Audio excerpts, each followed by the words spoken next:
conservative voices, shoot, just make that voices silenced on college campuses. Yeah, from protesters assaulting swimmer Riley Gaines in San Francisco to University of Albany students heckling and doing a conga line to try and shut down a Turning Point USA event. Never ends. Joining us now, Turning Point USA senior field representative Amber Kleinke, who was at the event for Riley Gaines, and Washington Examiner columnist Ian Haworth. Amber, I'm going to start with you first. Watching the video of this mob, shrieking, enraged mob, corner Riley Gaines was terrifying. Tell us about it. Absolutely. So I am used to this. I am from Northern California, and I have been involved with multiple Turning Point USA events that have turned crazy and violent. The event was ending and attendees were leaving the classroom, and all of a sudden this violent mob came in and started rushing towards Riley. I was right next to Riley, and my first instinct was, we need to protect Riley. So I shoved back some of the protesters, and we made sure to get Riley out of the classroom as fast as possible. You know, Ian, this is a national security threat. When we have college campuses or communist camp that turn out all of these kids who don't believe in free speech, and they believe the only way they deal with people who disagree with them is they shut them down, or they make loud noises or bang drums or blow whistles so a conversation can't happen, that's the future of America. I think a lot of older people don't understand that what they believe in free speech, these younger people do not. Well, they certainly believe in their free speech. That's the problem, is it's a very one-sided thing, that this is happening really across campuses. This is not a one-off. This happens almost every week because it's a very effective tactic. A lot of these colleges are afraid of these students, and so it's much easier to placate them, to virtue signal, and ultimately to shut down speech just to avoid the hassle, and so it creates a cycle.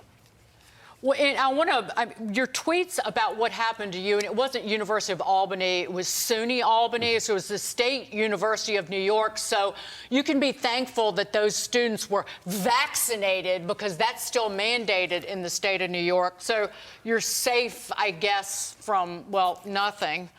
But your tweets on what happened to you at SUNY Albany were quite funny. You see the conga line, so there's cultural appropriation of, as you wrote, Cuba, and they were eating the Turning Point USA pizza. So they were loving you said you're of Jewish descent. They referred to you as a member of the KKK, but they love a slice of pizza.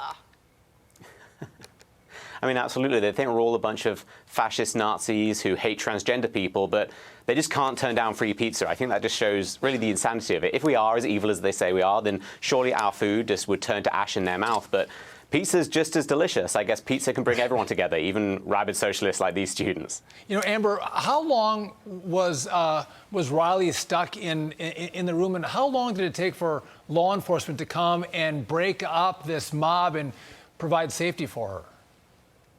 Yeah, she was stuck in a safe area for about 3 to 4 hours. We didn't get to meet up with Riley until after midnight.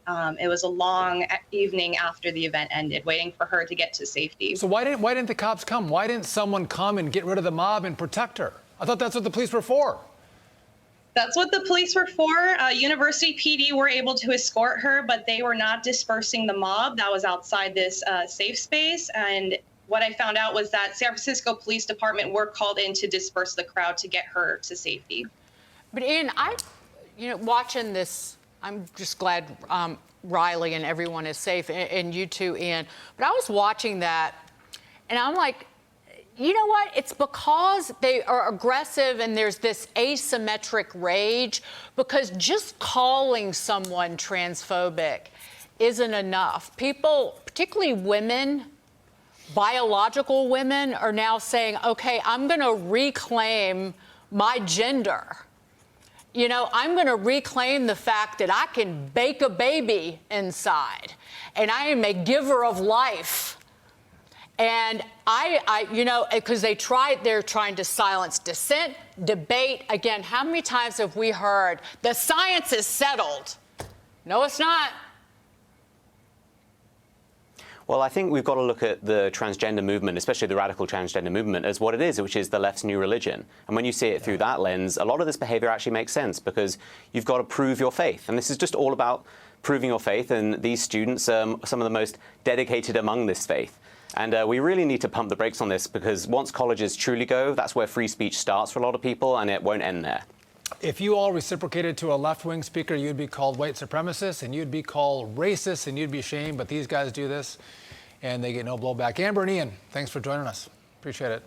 Stay safe out there. Good work.